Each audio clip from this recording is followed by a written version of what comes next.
Es evidente que el diagnóstico definitivo de un cáncer hereditario se hace encontrando una mutación germinal, pero estas mutaciones nos las podemos encontrar o las podemos buscar en el tumor y tendremos que distinguirlas de aquellas que son exclusivamente tumorales, que denominaremos como somáticas. Para que los términos no nos lleven a confusión, hablaré mejor de test tumoral y de test germinal y de cómo cooperan estos test para el consejo genético y para el diagnóstico de cáncer hereditario. Pero sí que daré mucha importancia al test tumoral, incluso como prueba inicial para facilitar el diagnóstico de cáncer hereditario, sobre todo en determinados escenarios donde aporta el test tumoral además una utilidad clínica terapéutica, cómo puede mejorar el diagnóstico de síndrome hereditario para una utilidad preventiva y sobre todo porque tiene sentido el cribado diagnóstico molecular dentro de una logística en nuestros sistemas de salud, ¿no? Además, es un abordaje que está acorde con la legislación. Desde luego que en la enfermedad avanzada empezar el estudio de secuenciación por el tumor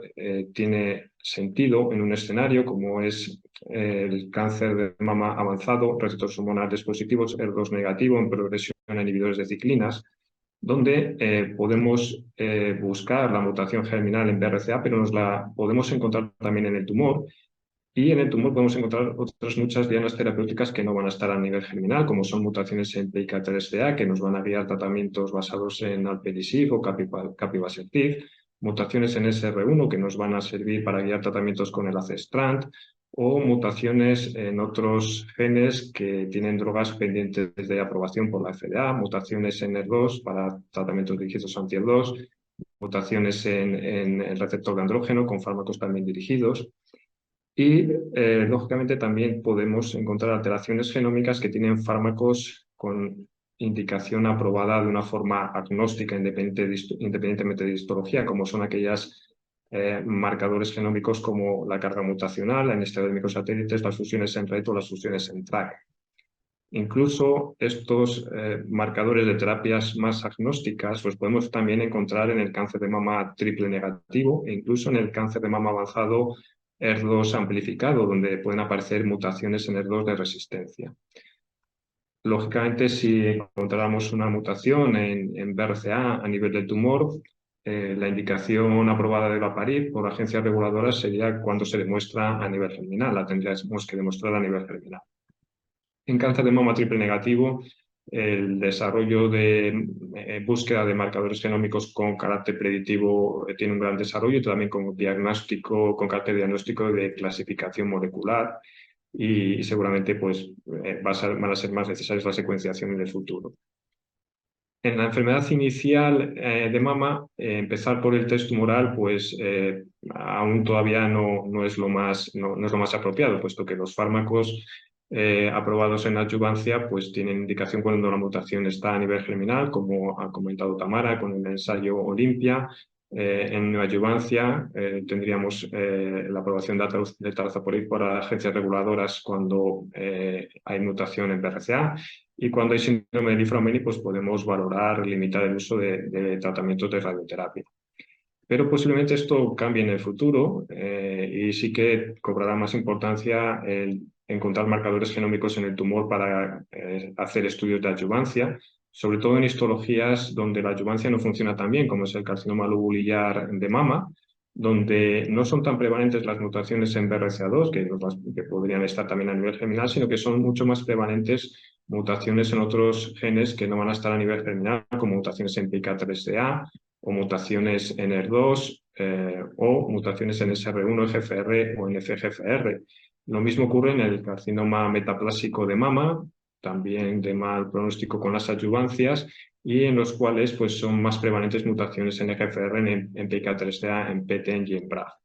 Entonces, no es extrañar que haya autores que ya planteen en estas dos histologías la necesidad de hacer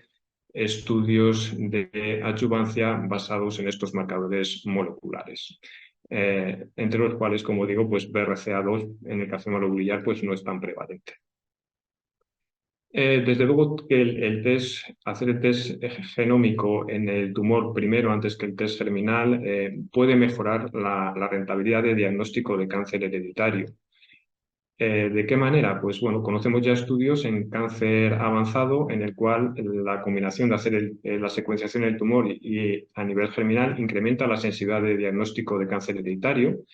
En el cáncer colorectal se ha demostrado que hacer secuenciación en el tumor y guiar los estudios germinales posteriores según estos hallazgos incrementa la sensibilidad de diagnóstico de síndrome de Lynch. Y ya sabemos en cáncer de ovario que haciendo el estudio en el tumor vamos a encontrar más mutaciones en BRCA porque nos vamos a encontrar con las mutaciones somáticas y las mutaciones germinales. En cáncer de mama no hay estudios tan potentes para demostrar este incremento en la sensibilidad diagnóstica de cáncer hereditario, pero sí que podemos deducir que al menos no perderíamos sensibilidad empezando el estudio a nivel tumoral. En el estudio de casos y controles Carriers, pues la prevalencia de alteraciones genómicas a nivel germinal en cáncer de mama es del 5% y la prevalencia de mutaciones en genes BRCA1 y BRCA2 viene a ser del 2,1%, mientras que la prevalencia de mutaciones en cáncer de mama en genes BRCA1 y BRCA2, cuando el estudio se hace a nivel del tumor, según esta base de datos GENIE, que es una base de datos de mutaciones a nivel del tumor, la prevalencia es mayor, es del 3,2%. O sea que vemos también que en el tumor nos encontramos las somáticas y las germinales, con lo cual después podríamos hacer el estudio germinal y no perderíamos sensibilidad en el diagnóstico de cáncer hereditario, incluso podríamos incrementarlo porque nos podríamos encontrar en el tumor mutaciones en otros genes implicados en cáncer hereditario que no tuvieran que ver con el fenotipo del paciente. Desde luego que muchas guías en tumores digestivos recomiendan que si no disponemos del probando vivo ideal para hacer el estudio germinal, se haga el estudio a nivel de tejido sano que se pueda conservar del paciente.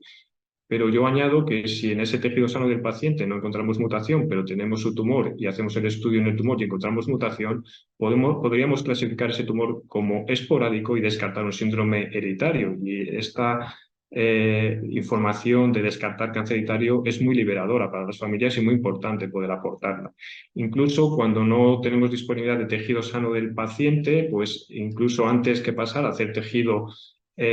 estudio germinal en sanos, lo cual nos podría llenar de resultados indeterminados muy difíciles de manejar, pues podemos mejor hacer estudio en el tumor y si encontramos una mutación en gen de predisposición hereditaria a cáncer, poder inferir que esa mutación pudiera estar a nivel germinal como para estudiarla ya en el resto de la familia.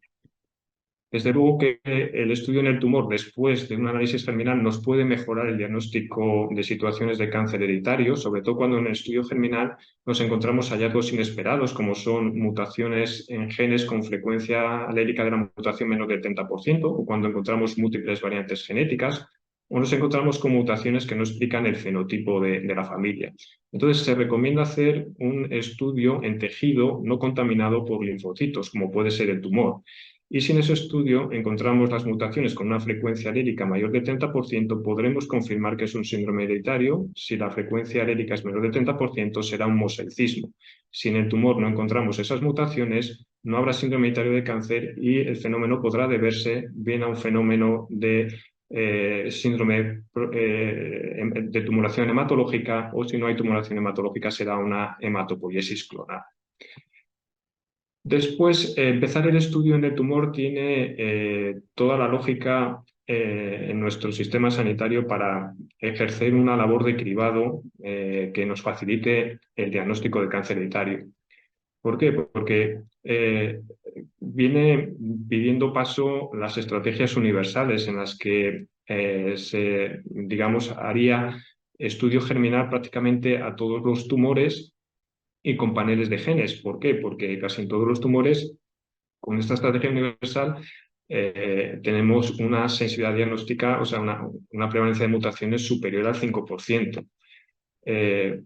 Entonces, el marcador germinal es muy importante poder encontrarlo, aumentar la sensibilidad diagnóstica para poder prevenir cáncer, pero también ese marcador germinal está cobrando valor por su interés terapéutico. Y es por ello porque las estrategias universales están demandando su implantación. Por ejemplo, en este estudio, con más de 1.000 pacientes con cáncer avanzado, el estudio germinal demostró que el 17% de las mutaciones que se encontraban a nivel germinal eran accionables terapéuticamente, con distinto nivel de evidencia. Eh, por tanto, estas estrategias universales están, digamos, asfixiando a las unidades de consejo genético, que estaban concebidas para una asistencia preventiva con un ritmo asistencial más ordinario y ahora se ven obligadas a prácticamente estudiar a muchos más pacientes y encima con un objetivo terapéutico que requiere un ritmo asistencial preferente. Entonces, para salir de este atolladero, el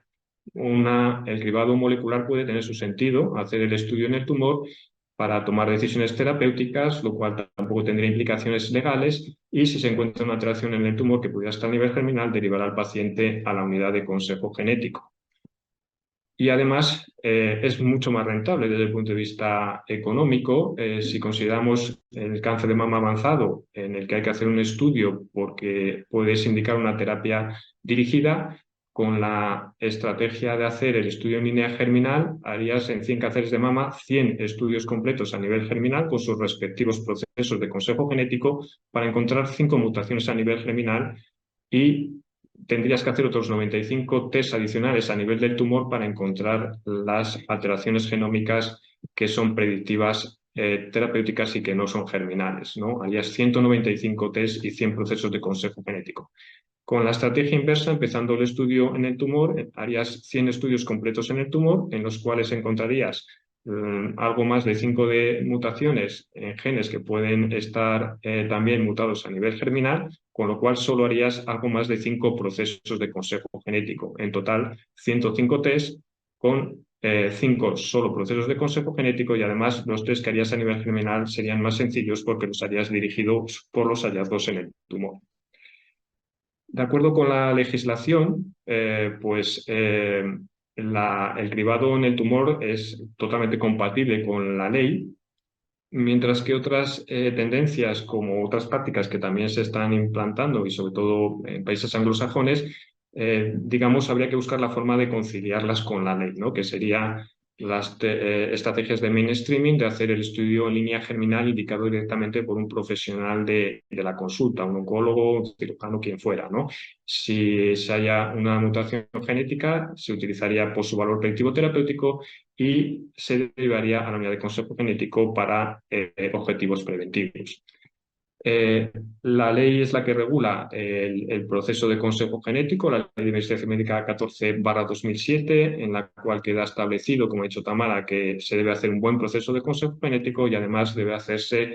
en centros acreditados y por personal cualificado. Ya la SEOM se posicionó en su día de cómo tenían que ser estos centros de unidades de consejo genético. También la SEOM acredita profesionales especialistas en consejo genético y nos hace un mapa de estos centros y de estos especialistas, ¿no? Si queremos que la estrategia de mainstreaming, digamos, sea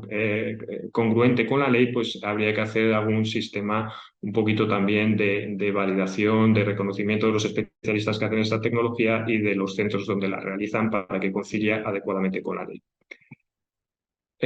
Bueno, como un poco abordaje ideal y conclusiones, pues bueno,